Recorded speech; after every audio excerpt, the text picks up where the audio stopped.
Hi guys, thanks for tuning in.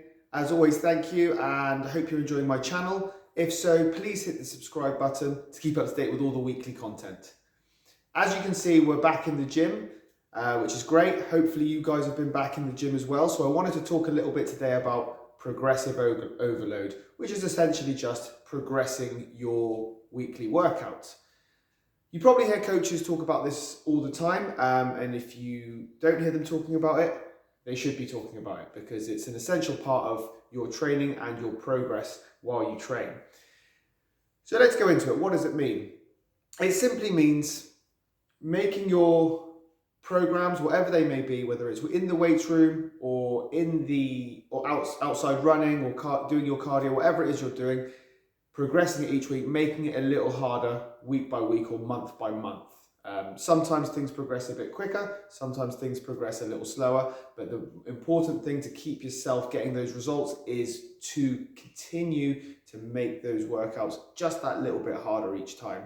And it only has to be a little bit, okay? It doesn't have to be a great deal. Sometimes people can accelerate their progress too much, lift too much weights in the gym, and that's where injuries happen and motivation dips. So a really, really quick suggestion on what I think an example of what you can do in the gym to increase it steadily over time is start by increasing your reps. That's the first way.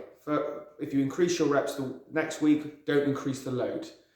Until you've maybe over the course of 3 weeks increased the reps by about 4 total. That doesn't have to be week by week, but maybe over the course of a month, you get 4 extra reps.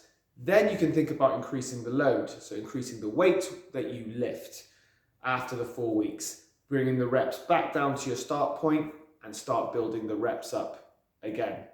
So those are 2 really easy ways of progressing your workouts within the gym. Outside of the gym, if you're going for a run, it's really simple, guys. You can either run for longer or you can try and do the same course faster. Okay, so start by increasing length. So 10-minute run, if you haven't been running over the lockdown, there's your first run for the first week. Next week it's 12. The week after it's 15, until you get to 20. Mark your times as well, guys. So we've all got these apps now that can tell us how fast we're doing a certain circuit. Use those apps to try the circuit again at the same time frame and see if you've got quicker. You can also start to introduce speed training. So you can use fartlek training where you can run for a certain period of time. Once you feel like you can run a little faster or as fast as you can, you go ahead and do it, and then you rest for as long as you need. Or you can do structured interval training where you run as fast as you can, or anywhere between 80 and 100% for a certain period of time, and then you rest for that same amount of time. When I say rest, active rest. You continue to run at a much slower pace. But that's something that can come a little further down the line. So increase time again, and then try to increase speed. Then you can implement these techniques if you're struggling to increase your speed there.